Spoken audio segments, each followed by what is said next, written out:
Hello my dear students. দেখো, আমাদের রাজ্য সরকারের বর্তমান পরিস্থিতি নিয়ে তোমরা সকলেই জানো যে কি একটা পরিস্থিতি তৈরি হয়েছে।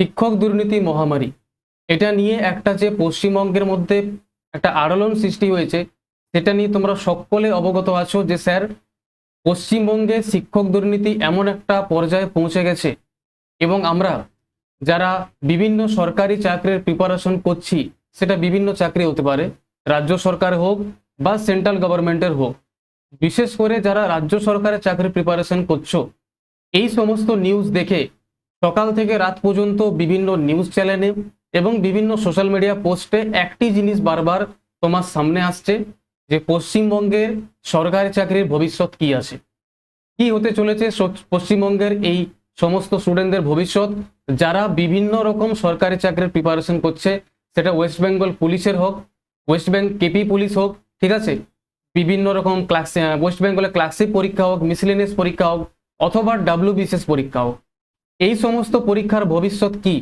এবং আদৌ কি পশ্চিমবঙ্গে আর কোনো সরকারি চাকরির ফর্ম বার হবে বা কোনো রকম নিয়োগ হবে, এই জিনিসটা যেটা হচ্ছে এই মুহূর্তে, সেটা বিভিন্ন রকম স্টুডেন্টদের সঙ্গে কথা বলে যেটা আমি বুঝতে পারলাম যে স্টুডেন্টরা বিভিন্ন রকম ভাবে বা পুরোপুরিভাবে মেন্টালি ডিস্টার্ব রয়েছে। এই জিনিসটা যেটা শিক্ষক দুর্নীতি তোমার সামনে আজকে এসে দাঁড়িয়েছে, যে এত হাজার জন শিক্ষকের চাকরি চলে গেল, যারা অযোগ্য ছিল তাদের তো গেলই, যারা যোগ্য ছিল তাদেরও চাকরি গেল। এই জিনিসটা নিয়ে মেন্টালি ভাবে, মানসিকভাবে বিভিন্ন স্টুডেন্টরা প্রায় আজ দুর্বল হয়ে পড়েছে। তাদের কাছে কোনো যারা শুধুমাত্র রাজ্য সরকারের চাকরির প্রিপারেশন করছিল এতদিন, তাদের কাছে আজ কোথাও না কোথাও মনে হচ্ছে যে পশ্চিমবঙ্গে আর মনে হয় সরকারি চাকরি হবে না। কি হতে চলেছে পশ্চিমবঙ্গে সরকারি চাকরির ভবিষ্যৎ? দেখো, ব্যাপারটা কি হয়, তোমার আমার মতন যখন কোনো গরিব বা মিডিল ক্লাস ঘরের ছেলে মেয়েরা সরকারি চাকরির প্রিপারেশন শুরু করে, যে প্রিপারেশন করে একমাত্র সেই জানে যে প্রিপারেশনে কতটা কষ্ট হয় আর কতটা পরিশ্রম করতে হয়, কতটা হার্ডওয়ার্ক করার পর, কতটা স্ট্রাগল পার করার পর একটা সরকারি চাকরিতে যাওয়া যায় বা সেটা পাওয়া যায়। তুমি পরিশ্রম করেই চলেছো দিনের পর দিন, বছরের পর বছর প্রিপারেশন করে চলেছো, তোমার বাড়ির লোক তোমাকে সাপোর্ট করেই চলেছে, তোমার সাথে সাথেও তোমার ফ্যামিলির মেম্বার, তোমার মা বাবা সবাই তোমার সাথে পরিশ্রম করছে এবং সবাই কোথাও না কোথাও একটা স্বপ্ন দেখছে যে তুমি একটা সরকারি চাকরি পাবে এবং তোমার ফ্যামিলির কন্ডিশন ঠিক হবে। সবকিছু ঠিক আছে, বাট পরীক্ষা হয়, পরীক্ষা হওয়ার পর রেজাল্টও প্রকাশ হয়, রেজাল্ট প্রকাশ হওয়ার পর অবশেষে যেটা দেখা যায় সেটা খুবই দুঃখজনক, যে সেটা হচ্ছে যে তুমি যখন এতটা পরিশ্রম করে আজ রেজাল্টে নাম বার করার জন্য অপেক্ষা করছো, যে স্যার আমি জানি যে আমি কতটা পরিশ্রম করেছি এবং আমার ভরসা আছে যে আমি রেজাল্টে পাস করব, আমার রেজাল্টে নাম আসবে, কিন্তু অবশেষে কি দেখতে পেলে যে কোনো এক অযোগ্য লোক বা যারা অযোগ্য, যারা সরকারি চাকরি পাওয়ার যাদের মধ্যে যোগ্যতাই নেই, তারা কোনো এক নেতা বা কোনো দালালের হাত ধরে কি করলো, কিছু টাকা দিয়ে তোমার ওই পোস্টটাকে, যেটা তুমি পেতে, যেটা তোমার যোগ্যতা ছিল, সেই পোস্টটাকে কেড়ে নিয়ে পরে ওকে দিয়ে দেওয়া হলো। কিছু টাকার বিনিময়ে, কিছু লাখ টাকার বিনিময়ে সেই পোস্ট তাকে দিয়ে দেওয়া হলো এবং তোমাকে বলা হলো যে তুমি পরীক্ষাতে পাসই করোনি, অথচ তুমি জানো যে তুমি কতটা যোগ্য ছিলে এবং তোমার কতটা পাওয়ার দরকার ছিল চাকরিটা।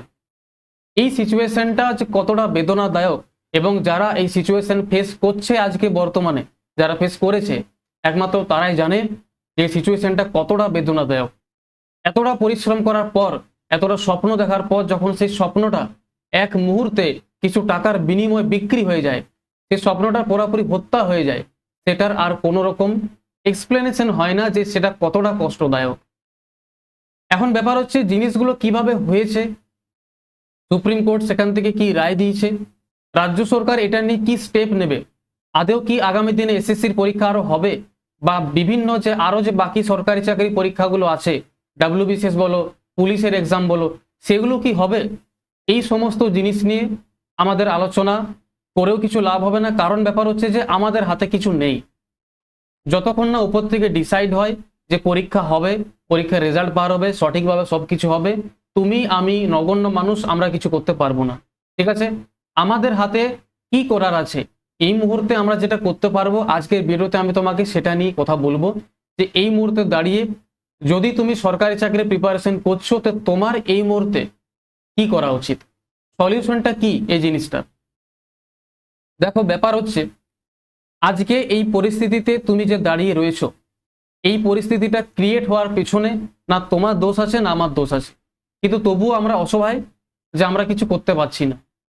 এখন ব্যাপার হচ্ছে, পশ্চিমবঙ্গে এরপরে কখন সরকারি চাকরির ফর্ম বার হবে, তার সাথে ওবিসি কেসও রয়েছে।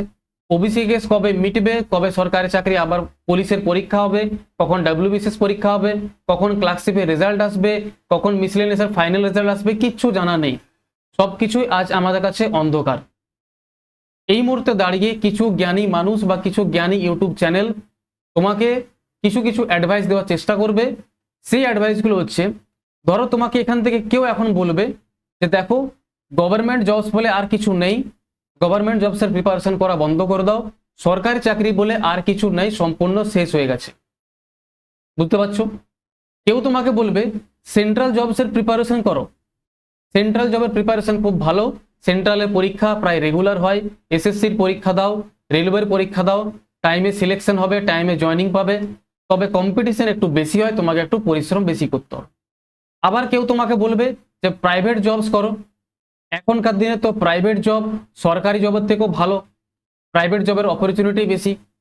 কিন্তু এই যে অ্যাডভাইসগুলো তোমার সামনে এখন আসতে চলেছে, যারা বা যেনারা তোমাকে এই অ্যাডভাইসগুলো দিচ্ছে, তোমাকে এই মুহূর্তে যেটা করতে হবে, শুধুমাত্র আমার একটা কথা ধ্যান দিয়ে শোনো, আমি তোমাকে কোনো কিছুতে জোর করব না, আমি জোর করার কেউ নয়। অ্যাজ এ টিচার, যেহেতু এই চ্যানেলের মধ্যে বিভিন্ন স্টুডেন্টরা কম্পিটিটিভ পরীক্ষার জন্য প্রস্তুতি নিচ্ছে এবং চ্যানেলটাকে ফলো করছে, যতটুকু সাহায্য আমি তোমাদের করতে পারছি সেই হিসাবে এবং বিভিন্ন স্টুডেন্টদের সঙ্গে কথা বলে যেটা আমি এক্সপিরিয়েন্স করলাম, আমি সেটা তোমাকে বলবো। আমি কোনো রকম জোর জবরদস্তি করে তোমাকে বলবো না যে তোমাকে এটাই করতে হবে, এটাই করা উচিত। এই মুহূর্তে দাঁড়িয়ে তোমাকে শুধু এটা বিচার করতে হবে যে তোমার বর্তমান পরিস্থিতি কি আছে, তুমি কোন পরিস্থিতি থেকে বিলং করছো। যদি তোমার পরিস্থিতি এটা তোমাকে সাপোর্ট করে যে দেখো পশ্চিমবঙ্গের গভর্নমেন্ট জবস এই মুহূর্তে নেই, এই মুহূর্তে নেই বললেই চলে, কখন আসবে জানি না।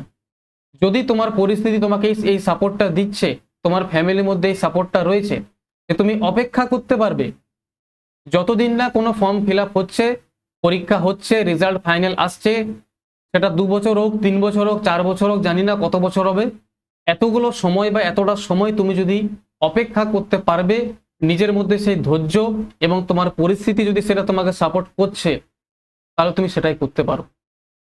এটাতে তোমাকে কেউ কোনো জোর করবে না, তোমাকে দেখতে হবে তোমার পরিস্থিতি তোমাকে কি চাইছে। বাট যদি তোমার পরিস্থিতি এইটা তোমাকে বলছে, তোমার কন্ডিশন আজ এমন হয়ে আছে যে স্যার আমার কোনো রকমে একটা গভর্নমেন্ট জব চাই, সেটা সরকারি, সেটা রাজ্য সরকারের হোক বা সেটা কেন্দ্রীয় সরকারের হোক, যদি তোমার কাছে এই কন্ডিশনটা সৃষ্টি হয়েছে যে আমার কাছে সরকারি চাকরি ছাড়া কোনো উপায় নেই, আমি এতটা প্রিপারেশন করেছি, আজ আমি কোনো প্রাইভেট চাকরিতে হঠাৎ করে জয়েন করতে পারবো না, অথবা আমার কাছে প্রাইভেট চাকরি করার মতো সেই স্কিল নেই, কারণ প্রাইভেট চাকরিতে স্কিল লাগে ভাই, সত্যি কথা বলতে। তো তাহলে তুমি যদি বলো স্যার আপনার মতে কি করা উচিত, আমি তোমাকে বলবো যে রাজ্য সরকারের ভরসা ছেড়ে দাও। এই পরিস্থিতি দেখেও তুমি যদি রাজ্য সরকারের ভরসায় আজকেও বসে থাকো এবং অপেক্ষা করতে থাকো যে কবে আমার সব সিচুয়েশন ঠিক হবে, কবে ওবিসি কেস মিটবে, কবে এই দুর্নীতি মিটবে, কবে পশ্চিমবঙ্গের মনে ঠিক হবে, যিনি আমাদের ধর্তাকর্তা রয়েছেন উনি কবে ডিসাইড করবেন যে এবার না একটা ফর্ম বার করা উচিত, তবে তোমাকে অতটা দিন পর্যন্ত তোমাকে ওয়েট করতে হবে। বাট তোমাকে দেখতে হবে তোমার পরিস্থিতি কি সেটা রয়েছে, ঠিক আছে? যদি তোমার পরিস্থিতি তোমাকে সেই সাপোর্ট না দিচ্ছে, তাহলে তুমি এসএসসির পরীক্ষার জন্য প্রিপারেশন করো, তুমি রেলওয়ের পরীক্ষার জন্য প্রিপারেশন করো, তোমার যদি ফোর্স লাইনে যাবারই আছে, তোমার যদি কনস্টেবল পরীক্ষার ক্লিয়ার করার আছে, তুমি এসএসসি জিডি পরীক্ষা দাও, তোমার ফোর্স মানে দিল্লি পুলিশের পরীক্ষা দাও, তুমি সিপিও পরীক্ষা দাও, তুমি সিআইএসএফ পরীক্ষা দাও, তুমি বিএসএফ এর হেড কনস্টেবল পরীক্ষা দাও, অনেক পরীক্ষা আছে ভাই, পরীক্ষা অনেক আছে। পার্থক্য একটা কি জানো? পার্থক্য হচ্ছে যে সেন্ট্রালের পরীক্ষাগুলোতে সিলেবাস একই, বা সিলেবাসের মধ্যে কোনো পার্থক্য নেই, শুধুমাত্র পার্থক্য হচ্ছে লেভেলের। তোমাকে সেন্ট্রালের পরীক্ষার জন্য একটু বেশি পড়তে হবে। আজ তুমি রাজ্য সরকারের পরীক্ষার জন্য যতটুকু পড়ছো, সেন্ট্রাল পরীক্ষার জন্য একটু তোমাকে বেশি খাটতে হবে, এটুকুই পার্থক্য। আর এই চ্যানেলের মধ্যে আমি তোমাদেরকে সেন্ট্রাল লেভেলের ম্যাথস পড়াচ্ছি, যে ম্যাথসটা তুমি যদি একবার কমপ্লিট করতে পারো তাহলে তোমার বেসিক থেকে অ্যাডভান্স তুমি যে কোনো পরীক্ষা দাও তোমার একবারই সব ক্লিয়ার হয়ে যাবে। তুমি চাইলে আমার প্লেলিস্টগুলো দেখতে পারো গিয়ে। অথবা তুমি যদি এই ডিসাইডটা নাও যে স্যার আমার কাছে স্কিল আছে, ঠিক আছে, আমি গভর্নমেন্ট জবসের প্রিপারেশন করাই বলে আমি তোমাকে জোর জবরদস্তি করবো না যে তুমি এসএসসির পরীক্ষা দাও, তুমি রেলওয়ে পরীক্ষা দাও, তোমাকে গভর্নমেন্ট জবের জন্যই প্রিপারেশন করতে হবে, অন্য কোনো রাস্তা নেই না। যদি তোমার কাছে কোনো স্কিল আছে, যে স্কিলটা দিয়ে তোমার মনে হয় যে সেটাকে আমি নিজের প্রফেশন বানাতে পারবো, বা যে স্কিলটা দিয়ে আমি প্রাইভেট চাকরিতে কিছু করে নিজের নাম তৈরি করতে পারবো, যে আমি প্রাইভেট চাকরিতে অনেক বড় কিছু করে নিতে পারবো, তো তাহলে আমি বলবো তুমি এইসব ব্যাপার ছাড়ো এবং কোনো প্রাইভেট চাকরিতে জয়েন করো। তবে সেটা ডিসাইড করতে হবে যে তোমার পরিস্থিতি তোমাকে কি বলছে, তোমার মন কি বলছে। তুমি সেটার জন্য ফ্যামিলির সাথে আলোচনা করো, নিজের মা বাবার সাথে আলোচনা করো, কিন্তু পশ্চিমবঙ্গের আশায় ভরসা মানে বসে থেকো না। কারণ আজকে পশ্চিমবঙ্গেতে যে পরিস্থিতি তৈরি হয়েছে, তুমি এটা গ্যারেন্টি দিতে পারবে না যে কাল দিন যে পুলিশের পরীক্ষা হবে, বা কাল দিন যে ডাব্লিউবিসিএস পরীক্ষা হবে, কাল দিন যে ক্লার্কশিপের পরীক্ষা হবে, সেখানেও যে এরকম দুর্নীতি হবে না, বা সেখানেও পরবর্তীকালে সমস্ত পোস্টকে এরকম ভাবে বাতিল করে দেওয়া হবে না, সেটার গ্যারেন্টি না তুমি দিতে পারবে, না সেটার গ্যারেন্টি আমি দিতে পারবো। সেটার গ্যারেন্টি কেউ দিতে পারবে না। তোমার গ্যারেন্টি তোমাকে নিজে নিতে হবে। তোমার যদি কম্পিটিশনের এরকম মনে হয় যে স্যার আমার সেন্ট্রাল লেভেলে পরীক্ষা দেওয়ার ক্ষমতা আছে, আমি যদি একটু ভালো করে পড়ি তাহলে আমি ক্লিয়ার করতে পারবো, তাহলে আমি তোমাকে অবশ্যই রেকমেন্ড করব তুমি সেন্ট্রালে পরীক্ষাতে নামো। আর রাজ্য সরকারের ভরসায় বসে থেকো না। কন্টেন্টের অভাব রয়েছে, কন্টেন্টের অভাব আজ থেকে আর থাকবে না। এই চ্যানেলের মধ্যে যারা এই চ্যানেলটাকে রেগুলার ফলো করছো তারা জানো যে আমি কি লেভেলের ম্যাথ পড়াচ্ছি। প্রতিটা চ্যাপ্টারকে ডিটেলসে পড়াচ্ছি বেসিক টু অ্যাডভান্স, যাতে পশ্চিমবঙ্গের সমস্ত ছাত্রছাত্রীরা সেন্ট্রালের মতন পরীক্ষায়, এসএসসি এবং রেলওয়ের মতো পরীক্ষায় নিজের একটা জায়গা তৈরি করতে পারে। বুঝতে পারলে ভাই? তো আমি তোমাকে রেকমেন্ড করব যে বর্তমান পরিস্থিতি খুবই খারাপ।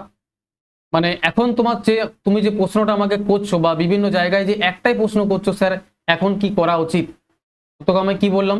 তোমাকে আমি বললাম তোমার সিচুয়েশন, ঠিক আছে? তোমাকে আমার মানে তোমার সিচুয়েশন হিসেবে তোমাকে আমি তিনটা রাস্তা দেখালাম। তুমি গভর্নমেন্ট জবস বলে কিছু নেই বলে সমস্ত কিছু ছেড়ে দাও, ঠিক আছে, এটা করতে পারো। সেন্ট্রাল জবের প্রিপারেশন করতে পারো, তার জন্য একটু তোমাকে পরিশ্রমটা ইনক্রিজ করতে হবে, আরো বেশি মানে পরিশ্রমটাকে বাড়াতে হবে। আর তার সাথে তুমি যদি তোমার যদি কোনো প্রাইভেট স্কিল আছে, তোমার যদি নিজের মধ্যে কোনো টেকনিক্যাল স্কিল আছে যেটা দিয়ে তুমি প্রাইভেট জবে খুব ভালো কিছু করতে পারো, তো তুমি সেটা করো। বাট চুপচাপ বসে থেকো না, পশ্চিমবঙ্গ সরকারের ভরসায় বসে থেকো না। কারণ এখানে দুর্নীতি একদম চরম লেভেলে পৌঁছে গেছে। কে যোগ্য কে অযোগ্য সেটার কোনো বিচার নেই। আজ তুমি পরিশ্রম করে পরীক্ষা দিয়েও তুমি এটার গ্যারেন্টি দিতে পারবে না যে স্যার আমি এত ভালো পরীক্ষা দিয়েছি চাকরিটা আমি পাবোই, গ্যারেন্টি দিতে পারবে না। কখন কি হবে আর কোন দিকে সিচুয়েশন ঘুরে যাবে আজ বলো। 2016 সালের পরীক্ষা 2025 সালে এসে আজকে যে এই ঘটনাটা ঘটবে কেউ ভেবেছিল? আজকে যে শিক্ষকরা স্কুলে কর্মরত, এমন এমন শিক্ষক রয়েছে যারা গোল্ড মেডেলিস্ট, আমার চোখে দেখা যারা শিক্ষক, এমনও কিছু শিক্ষক আছে যারা প্রচুর ট্যালেন্টেড, তাদের মধ্যে নলেজের অপার নলেজ রয়েছে, ভরপুর নলেজ রয়েছে। এই সমস্ত শিক্ষকরাও আজকে চাকরি হারিয়েছে। কি জন্য? না কিছুমাত্র অযোগ্য লোকের জন্য এবং কিছুমাত্র দালালদের জন্য, যারা টাকার জন্য মানুষের মানে যে একটা ভবিষ্যৎ, একটা পুরো ফ্যামিলি, একটা পুরো শিক্ষা ব্যবস্থা, পুরো স্টুডেন্ট সমাজ সবকিছুকে ধ্বংস করে দিয়েছে। যে শিক্ষা ব্যবস্থার জন্য পুরো দেশটা টিকে আছে, যে শিক্ষক সমাজ একটা দেশকে তৈরি করে, একটা নতুন সমাজকে তৈরি করে, নতুন যুবকদেরকে তৈরি করে, সেই শিক্ষক সমাজ আজকে রাস্তায় বসে কান্নাকাটি করছে। ঠিক আছে, শিক্ষক হচ্ছে শিক্ষা এবং শিক্ষক হচ্ছে সমাজের সেই শিরদাঁড়া যেটা সাহায্যে পুরো জেনারেশনটা টিকে আছে। আজকে ওই শিক্ষকদেরকেই রাস্তায় নেমে লড়াই করতে হচ্ছে, মারামারি করতে হচ্ছে, কান্নাকাটি করতে হচ্ছে, লোকের পা ধরতে হচ্ছে, এই অবস্থা আজকে দাঁড়িয়েছে। তো তুমি ডিসাইড করো যে তুমি কি করবে। ঠিক আছে, তুমি যদি চাও যে আমি স্যার সেন্ট্রাল এক্সাম প্রিপারেশন করে সেন্ট্রালের চাকরি পরীক্ষায় নিজের একটা নাম বানাবো, তো তুমি চ্যানেলটাকে ফলো করো। এই চ্যানেলের মধ্যে যাও, দেখো প্রত্যেকটা চ্যাপ্টারের প্লেলিস্ট বানানো আছে, আমি রেগুলার তোমাদেরকে ক্লাস দিচ্ছি। যদি ক্লাসগুলো ভালো লাগছে অবশ্যই আমাকে জানাবে। আর অবশ্যই একটা কমেন্ট করে আমাকে জানাও যে স্যার তোমাদের জন্য আমি আরো কি কি করতে পারি, তোমাদের আরো কি কি হেল্প লাগবে ম্যাথসের দিক থেকে, অঙ্ক সাবজেক্টটা নিয়ে তোমাদের আর কি কি করার দরকার রয়েছে, যা তোমাদের সাহায্য লাগবে তোমরা কমেন্ট বক্সে আমাকে এক্ষুনি জানাও। আমি তোমাদের জন্য সেগুলো সব রকম করতে রাজি আছি। ঠিক আছে, শুধু একটি রিকোয়েস্ট করব যে অবশ্যই নিজের ভালোটা নিজেকে বুঝে নিতে হবে। আর তুমি এটা বলতে পারবে না যে স্যার সরকারি চাকরি তো পশ্চিমবঙ্গে গেলই, তাহলে আমি নিজের লাইফটা কি এভাবে ধ্বংস করে দেব? ঠিক আছে, তোমাকে ডিসাইডটা নিজেই করতে হবে যে তুমি কি করবে। তোমার কাছে রাস্তা অনেক আছে, তোমাকে আমি 3টা রাস্তা বললাম, এই 3টা রাস্তার মধ্যে তুমি দেখে নাও যে তোমার কোনটা সুটেবল হচ্ছে, তুমি কোনটা নিয়ে বাঁচতে চাইছো, তোমার সিচুয়েশন কি করছে, তোমার সিচুয়েশন কি বলছে। বুঝতে পারলে? কমেন্ট করে অবশ্যই জানাবে যে এই চ্যানেলের তরফ থেকে তোমরা আর কি কি সাহায্য চাও, কি সাহায্য আমি তোমার জন্য করতে পারি। অবশ্যই একটা কমেন্ট করে জানাও, আমি প্রত্যেকের কমেন্ট পড়বো এবং আমি চেষ্টা করব যে তোমাদের যত রকম ভাবে সাহায্য করা যেতে পারে আমি চেষ্টা করছি সেগুলোকে সম্পূর্ণ করার। সকলে খুব ভালো থেকো, সুস্থ থেকো এবং নিজের ভালোটা নিজে বুঝে নিও। ক্লাসগুলো যদি ভালো লাগছে অবশ্যই ক্লাসগুলো একটা লাইক করে চ্যানেলটাকে সাপোর্ট করো এবং জানিও যে তোমাদের আর কি কি দরকার রয়েছে। ঠিক আছে, সকলে ভালো থাকো, সুস্থ থাকো। ঠিক আছে, আজকে এতটাই, দেখা হবে অন্য একটা ভিডিওতে। সকলকে টাটা এবং নিজের ডিসাইডটা নিজেই করো। ভালো থেকো, সুস্থ থেকো।